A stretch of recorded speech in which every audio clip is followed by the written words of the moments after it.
Question number 5। Okay students, तो start कर लेते हैं हम लोग। क्वेश्चन नंबर 5 को रीड करता हूँ मैं, पहले आपको बता देता हूँ क्वेश्चन नंबर 5 में बोला क्या गया है। Sides of a triangle are in the ratio of the 12:17:25 and its perimeter is 540 centimetre and find its area. मतलब आपको पेरीमीटर दिया हुआ है और साइड्स का रेशियो दिया हुआ है। याद रहे आपको साइड्स का रेशियो दिया हुआ है। मतलब अगर मैं बात करूँ ए बी सी की, तो इस बार ए बी सी अकेले अकेले इंडिविजुअली नहीं दिए गए हैं, ये लोग रेशियो में दिए गए हैं। तो रेशियो कितना है 12:17:25। साथ ही साथ आपको पेरीमीटर भी बोला गया है। इस ट्रायंगल का पेरीमीटर कितना दिया गया है, तो 540 सेंटीमीटर का पेरीमीटर दिया गया है। राइट स्टूडेंट्स, इतनी चीज़ें आपको दी गई हैं, आपको इसकी हेल्प से एरिया बताना है। तो देखिए ये रेशियो में दिया हुआ है। मैं पहले ही बता दूं आपको, रेशियो वाली चीज़ें इंडिविजुअली नहीं मानी जाती। इनको अगर आप ब्रेक करना चाहते हैं तो ए का कॉरेस्पॉन्डिंग पकड़िए, बी का कॉरेस्पॉन्डिंग पकड़िए और सी का कॉरेस्पॉन्डिंग। मतलब ये है कि ए बी और सी की वैल्यू अगर आप ध्यान से देखेंगे तो 12x 17x और 25x आएगा। x कहाँ से आया? x आपको अपनी तरफ से कोई एक कांस्टेंट वैल्यू देनी है। आप इसमें y भी भर सकते थे, z भी भर सकते, तभी ये रेशियो से बाहर आ पाएंगे। अगर आप इनमें कांस्टेंट वैल्यू नहीं देंगे तो फिर ये रेशियो में ही फंसे रहेंगे, आप इनको अलग तोड़कर नहीं लिख सकते। राइट, अब जब हमारे पास में इंडिविजुअल ए बी सी आ गया है, मुझे अच्छे से पता है कि ए बी सी क्या होता है। ए बी सी ट्रायंगल के साइड्स होते हैं। सपोज कर लीजिए कि अगर कोई ट्रायंगल है आपके पास में like that this A B C, मैंने ऐसे ही आपको बताया ए बी सी 3 साइड्स होती हैं आपके पास में। अब आपका काम क्या होता है, एस निकालने का। अच्छा, एस निकालने से पहले मैं बता दूं आपको, पेरीमीटर दिया, पेरीमीटर का अच्छा यूज कर सकते हैं। पेरीमीटर का अच्छा यूज ये कर सकते हैं स्टूडेंट्स, अगर मैं बोलूँ कि पेरीमीटर क्या होता है, ए प्लस बी प्लस सी होता है, तो पेरीमीटर की वैल्यू रख दो, ए की वैल्यू रख दो, बी की वैल्यू रख दो और सी की वैल्यू रख दो। राइट, 12 ये होगा 29, 29 प्लस 25 54 आ गया। आप कह सकते हो ना कि ये 54x है। इसको डिवाइड करो बेटा, तो आ जाएगा 540 से 54 डिवाइड हो जाएगा इधर। अगले स्टेप में लिख लेते हैं हम लोग, तो 540 इधर आएगा और 540 से 54 क्या हो जाएगा डिवाइड, तो आपका 10 टाइम में कटेगा पूरा। तो x की वैल्यू कितनी आ गई, 10 आ गई। आई होप ये क्लियर। अगर x की वैल्यू क्लियर है तो अब आप कह सकते हैं कि हम ए बी सी की वैल्यू आराम से निकाल सकते हैं। ए बी सी की वैल्यू क्या आएगी, तो a की वैल्यू आएगी 12x, मतलब कि हमारे पास में 12 इंटू एक्स की वैल्यू 10, तो 12 इंटू 10 कितना हो गया 120। b की वैल्यू 17x, तो आप जानते हैं 170। c की वैल्यू 25x, फिर से वही 250।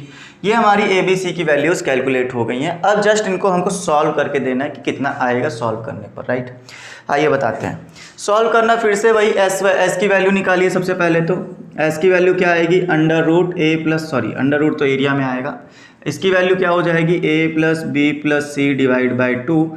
सो एस की वैल्यू हो जाएगी, ए की वैल्यू हो गई 120 प्लस 170 प्लस 250 डिवाइड बाई 2, तो आ जाएगा। एक्चुअली ये पेरीमीटर ही तो है। पेरीमीटर कितना है 540, तो सब कुछ जोड़कर कितना आएगा 540 डिवाइड बाई 2 और ये आ जाएगा 270। तो एस की वैल्यू आ गई 270। राइट, चलिए तो एरिया का फॉर्मूला क्या लगाएंगे स्टूडेंट्स, एरिया लगाएंगे S minus A, S minus B, S minus C. वो यहाँ पुट करिए। सबसे पहले मैं एस पुट कर दूँ 270, एस माइनस ए पुट करिए, तो एस ये रहा, ए ये रहा 270 में 112 20 माइनस करिए, तो देखिए 27 में 12 जाएगा, 15 बचेगा।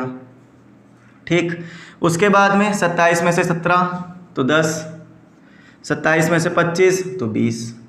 इतनी वैल्यूज़ बच गई हों तो अब आप कह सकते हैं 270 मल्टीप्लाई 150 कितना हो जाएगा। अच्छा, इसको हम ब्रेक कर लेते हैं, सेम कैटेगरी के नंबर्स में बना लेते हैं, तो आपको समझ में आएगा कि पेयर्स बनाने के बाद कैसे इन लोगों को तोड़ा जाएगा। राइट, चलिए देखते हैं। तो मुझे यहाँ पे जो नज़र आ रहा है वो ये नज़र आ रहा है कि इसको जो है मैं 30 के पेयर में तोड़ सकता हूँ।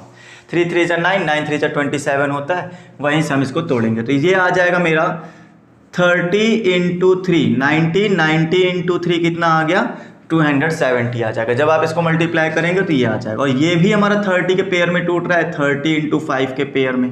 3 5 से 15 होता है ना, तो 3 5 से 15, ये आ जाएगा 150। ओके, अच्छा इसको मैं क्या तोड़ सकता हूँ, तो इसको मैं देखो 20 के टेबल में तोड़ ले रहा हूँ। 20 इंटू 5 और ये वाला ये रहा 20। आई होप सारी वैल्यू आपको क्लियर हो गई हो। चलिए पेयर बनाते हैं। पेयर बनाने के बाद में ये देखिए 30 और 30 बाहर आ जाएगा रूट से। 3 और 3 का पेयर ये भी बाहर आ गया रूट से। 5 और 5 का पेयर ये भी बाहर आ गया रूट से। और 20 और 20 का पेयर ये भी रूट से बाहर। कितनी वैल्यू आएगी फाइनली? तो ये इतना अलग है, यहाँ पे कितनी वैल्यू आ जाएगी स्टूडेंट्स?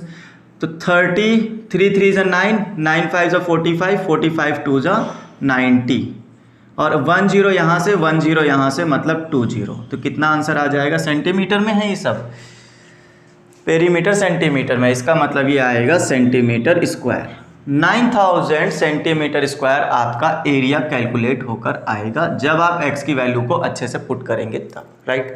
तो ये था, कुछ इतने बड़े बड़े नंबर दिए हुए थे, इनको छोटे छोटे नंबरों में कैसे ब्रेक करना। आप चाहे तो अभी और 30 को और तोड़ सकते हैं, लेकिन ये कॉमन सेंस लगा लेना चाहिए कि जब हमारे पास में ये वाला 15, 27 3 के ही टेबल में आते हैं तो आराम से 3 के टेबल से ब्रेक हो जाएंगे। अगर आप इतना कर पाएंगे तो बहुत ईजिली आंसर आएगा और इसमें कुछ भी ज़्यादा हार्ड नहीं है, बहुत ईजी स्टेप्स में आंसर आते हैं।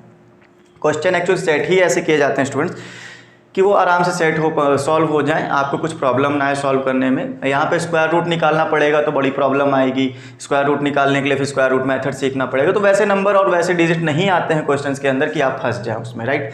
तो आई होप आपको ये क्वेश्चन समझ में आ गया हो।